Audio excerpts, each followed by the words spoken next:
سینکڑوں منقبتیں ایک طرف، سرکار کے 5 جملے ایک طرف۔ پہلا جملہ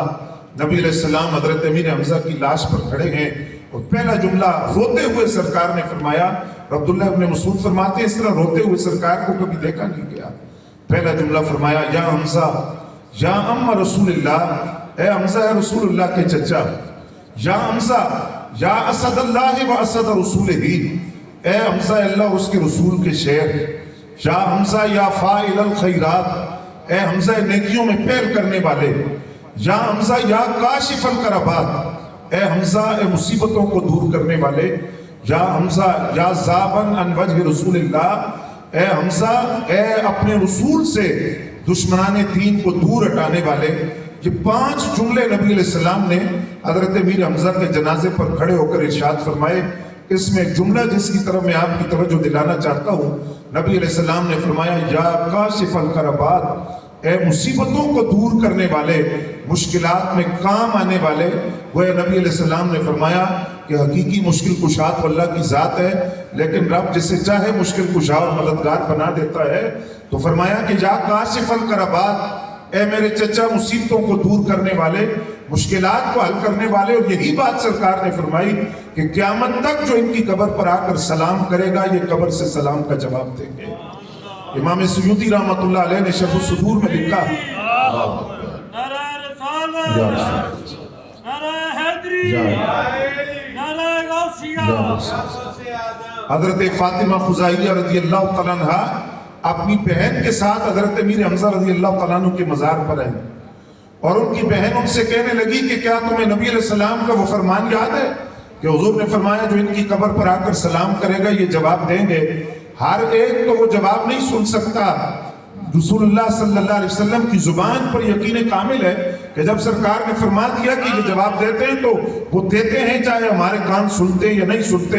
یہ نبی صادق کی زبان سے یہ جملہ ارشاد فرمایا کہ یہ سلام کا جواب دیتے ہیں۔ تو حضرت فاطمہ خزائیہ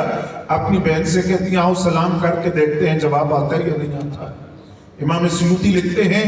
جب ان دونوں بہنوں نے حضرت امیر حمزہ رضی اللہ تعالیٰ عنہ کی بارگاہ میں سلام پیش کیا تو انہوں نے اپنے کانوں سے سنا کہ حضرت امیر حمزہ رضی اللہ تعالیٰ عنہ نے ان کے سلام کا جواب دیا۔ آقا کریم صلی اللہ علیہ وسلم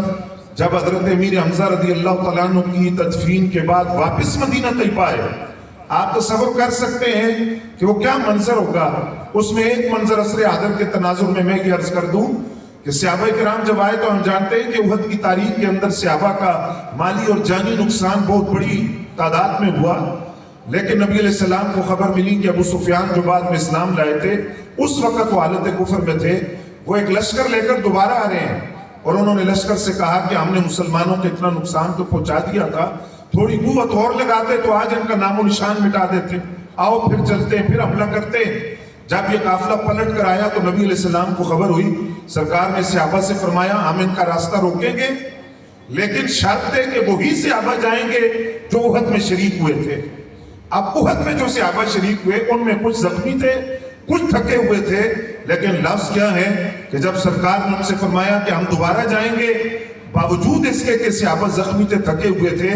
صحابہ کرام نے سب نے کہا لبیک یا رسول اللہ، حضور ہم حاضر ہیں، ہم آپ کے ساتھ دوبارہ جائیں گے۔ جس وقت کافروں کو اطلاع ملی کہ مسلمان بھی تازہ دم ہو کر آ رہے ہیں تو ابو سفیان نے قافلے سے کہا کہ آؤ واپس چلیں، لیکن جہاں میں توجہ ذرا آپ کی چاہوں گا، ایک شخص سے کہا کہ تم مسلمانوں کے لشکر میں جا کر یہ افواہ اڑا دو کہ ابو سفیان بہت بڑا قافلہ لے کر آ رہے ہیں اور آج وہ مسلمانوں کا نام و نشان مٹا دیں گے۔ یہ حقیقت نہیں تھی، صرف اتنا کہا کہ افواہ اڑا دو، اور پھر ان کا ری ایکشن دیکھو کہ وہ رد عمل کیا دیتے ہیں کہ صحابہ کرام واپس پلٹتے ہیں، کیا کریں گے۔ جب صحابہ کرام کو یہ خبر ملی کہ کافر اتنا بڑا قافلہ لے کے آ رہے ہیں کہ آج مسلمانوں کا نام و نشان مٹ جائے گا، تو میں وہ جواب عرض کروں گا جو اللہ نے قرآن میں ذکر کیا۔ سورہ آل عمران کی آیت نمبر 181 ہے، اور وہاں اللہ کریم صحابہ کا جواب ذکر کر رہا ہے، یعنی رب کو وہ جواب اتنا پسند آیا کہ قرآن کی آیت بنایا، اور رب نے وہاں وہ جواب ذکر کیا کہ تمام صحابہ نے مل کر افواہ اڑانے والے سے کہا حسبنا اللہ و نعم الوکیل۔ آپ نے فرمایا وہ قافلہ آ رہا ہے تو آنے دو، ہمارے لیے اللہ کافی ہے، وہ بہترین مددگار ہے، وہ اتنا لشکر اور بھی لے آئے تو ہم ان کا مقابلہ کریں گے، اور ہم انہیں بتائیں گے جو بدر میں ہمارے سامنے تھے ان کو بھی ہم نے شکست دی ہے، اور ہمارے سامنے احد میں جو آئے ہم نے بھی انہیں بھی شکست دی ہے۔ تو فرمایا حسبنا اللہ، ہمارے لیے اللہ کافی ہے، وہ بہترین مددگار ہے۔ تو وہ تعداد میں کم تھے لیکن قوت اور طاقت کا ڈر ان پر طاری نہیں ہوا۔ یہ پیغام تو عالم اسلام کے آج کے حکمرانوں کے لیے کہ اگر غزہ کے بچے بلکتے رہیں اور وہاں کی عورتوں کی سسکیاں تمہارے کانوں تک پہنچتی رہے اور وہاں کے مردوں کی آہیں اور ملبے کا ڈھیر بنا ہوا ارض مقدس جو کسی کے باپ کی جاگیر نہیں ہے، وہ مسلمانوں کا ایک مجموعی ورثہ ہے جو سلطان عبدالحمید ثانی نے سلطنت عثمانیہ کے اندر جب انہی یہودیوں نے کہا تھا کہ سونے کے گچھے کے لے لو اور ہمیں وہ ارض مقدس کے اندر آبادکاری کی اجازت دو۔ آپ یہاں سارے بزرگ تشریف فرمائے، لفظ میں عرض نہیں کرنا چاہتا تھا لیکن زبان پر آ گیا کہ اسرائیل جو ایک ارامی ریاست ہے، ایک ارامی ریاست ہے اسرائیل، جس کا کوئی باپ نہیں ہے، کیونکہ یہ جو یہودی قوم ہے یہ کبھی بھی کسی بھی ملک کے اندر ان کا وہ ذاتی ملک نہیں تھا، یہ ہمیشہ پناہ لے کر رہے۔ تو جس وقت سلطان عبدالحمید ثانی سے کہا گیا کہ ہم سے سونے کے سکے لے لو اور ہمیں وہاں رہنے دو، تو سلطان عبدالحمید نے کہا کہ پوری دنیا کا سونا اکٹھا کر کے لے آؤ،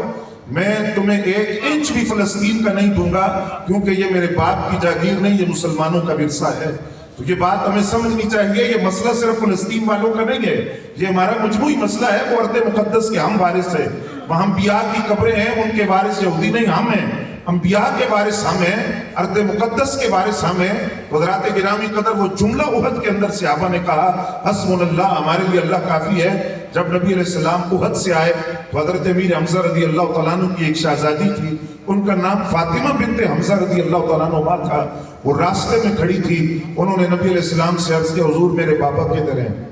نبی علیہ السلام نے فرمایا میں تمہارا باپ ہوں۔ اب وہ چونکہ امیر حمزہ کی بیٹی تھی، تدبر اور فراست دیکھیے، وہ کم سن تھی، لیکن جب حضور نے جواب نہیں دیا بلکہ حضور نے یہ فرمایا کہ میں تمہارا باپ ہوں، تو انہوں نے فوراً کہا سرکار آپ کے اس جواب سے تو مجھے شہادت کی خوشبو آ رہی ہے، ایسا تو نہیں کہ میرے بابا شہید ہو گئے ہیں؟ آپ نے فرمایا شہید ہو گئے۔ تو پھر حضرت فاطمہ بنت حمزہ رضی اللہ تعالیٰ عنہ سرکار حضرت امیر حمزہ کی بیٹی شہزادی، انہوں نے عرض کیا حضور آپ مجھے سنائیں کہ میرے باپا کیسے شہید ہوئے۔ حضور نے فرمایا بیٹی میں اس کی سکت نہیں رکھتا، میں اس کی طاقت نہیں رکھتا کہ میں تمہیں بتاؤں کہ حضرت امیر حمزہ کیسے شہید ہوئے، کیونکہ ان کا جگر نکالا گیا تھا، سینہ کھلا ہوا تھا اور لاش کو مسلح کیا گیا تھا۔ میں یہ طاقت نہیں رکھتا کہ میں تمہارے سامنے بیان کر دوں۔ قرآن نے کہا کہ جو اللہ کے راستے میں مارے جائیں انہیں مردہ نہ کہو بلکہ وہ زندہ ہیں۔ تو ایک مقام پر کہا کہ مردہ نہ کہو، اور آگے کہا وَلَا تَحْسَبَنَّ الَّذِينَ قُتِلُوا فِي سَبِيلِ اللَّهِ أَمْوَاتًا، جو اللہ کے راستے میں مارے جائیں انہیں مردہ گمان بھی نہ کرو۔ تمہارے کسی ذہن کے کونے خدرے میں یہ نہ ہے کہ وہ مردہ ہیں بلکہ وہ زندہ ہیں، اور ان کی زندگی کی عملی تصویر آپ نے دیکھ لی ہو تو حضرت امیر حمزہ کی شہادت کے 46 سال بعد حضرت سیدنا امیر معاویہ رضی اللہ تعالیٰ عنہ کا دور تھا، اور وہاں احد کے اندر کھدائی کی گئی تو حضرت امیر حمزہ رضی اللہ تعالیٰ عنہ کا جسم ظاہر ہوا، اور آپ کے جسم سے ایسا خون نکلا جو بالکل تازہ خون جسم سے نکلتا ہے، زندہ آدمی کے خون کی جو تاثیر ہوتی ہے وہ آپ کے جسم سے 46 سال بعد حضرت امیر حمزہ رضی اللہ تعالیٰ عنہ کا جسم بالکل سلامت اس طرح قبر کے اندر جس طرح رکھا گیا اس طرح موجود تھا، کفن سلامت تھا۔ اور یہ پیغام تھا کہ اگر یہ شان خدمتگاروں کی تو سردار کا عالم کیا ہوگا، کہ اگر ان کی حیات برزخی کا عالم کیا ہے کہ کچھ تغیر نہیں آیا، یہ اسی طرح قبر میں موجود ہے۔ اور پھر حضرت امیر حمزہ رضی اللہ تعالیٰ عنہ کے بارے میں حضور نے فرمایا کاشف الکربات، مصیبتوں کو دور کرنے والے حضرت شیخ محمود کردی رحمۃ اللہ علیہ، آپ فرماتے ہیں میں حضرت امیر حمزہ رضی اللہ تعالیٰ عنہ کے مزار پر حاضر ہوا، میں نے سلام عرض کیا تو آپ نے قبر سے جواب دیا، اور جواب دے کر فرمایا کہ شیخ محمود اللہ تجھے بیٹا دے گا، اس کا نام تو نے میرے نام پر رکھنا ہے، اس کا نام حمزہ رکھنا ہے۔ اب آپ اس بات پر توجہ فرمائیں، ایک صحابی ہیں وہ قبر میں لیٹے ہوئے ہیں، وہ آنے والے کی کیفیت کو جانتے ہیں کہ اس کا بیٹا کوئی نہیں، اور وہ اس کی پشت میں دیکھ رہے ہیں کہ بیٹا موجود ہے اور بیٹا دنیا میں آئے گا، اور خبر بھی دے رہے ہیں اور ساتھ یہ بھی فرما رہے ہیں کہ اس کا نام حمزہ رکھنا، کیونکہ سرکار کو یہ نام بڑا محبوب تھا، اور حضور وجہ بھی یہی بیان کرتے تھے بے حب الناس کہ یہ نام اس کا ہے جو لوگوں میں مجھے سب سے زیادہ محبوب میرے چچا حضرت امیر حمزہ ہیں۔ تو حضرت امیر حمزہ رضی اللہ تعالیٰ عنہ آج بھی صاحب تصرف ہیں، اور یقین جانیے کہ آپ اگر اس یقین کے ساتھ میں اور آپ ان کی بارگاہ میں حاضر ہو جائیں، مشکلات کو ان کی بارگاہ میں پیش کریں. بارگاہ رسول تو وراء الورا ہے، لیکن گورنر طیبہ اور امیر طیبہ کی بارگاہ ایسی بارگاہ ہے کہ وہاں مشکل رہتی نہیں ہے، پریشانی رہتی نہیں ہے. اور جس کو ان کی توجہ اور تصرف حاصل ہو جائے اس کے بخت سنور جاتے ہیں اور مقدر جاگ جاتے ہیں. اللہ کریم کی بارگاہ کے اندر یہ دعا ہے کہ سید الشہداء حضرت سیدنا امیر حمزہ رضی اللہ تعالیٰ عنہ کے اس ذکر کا صدقہ بار بار ان کے مزار مقدس کی حاضری ہمیں ملتی رہے، ان کی توجہات ہمیں حاصل رہے اور ان کی بارگاہ سے کرم کی بھیک ہمیں ملتی رہے. وما علینا الا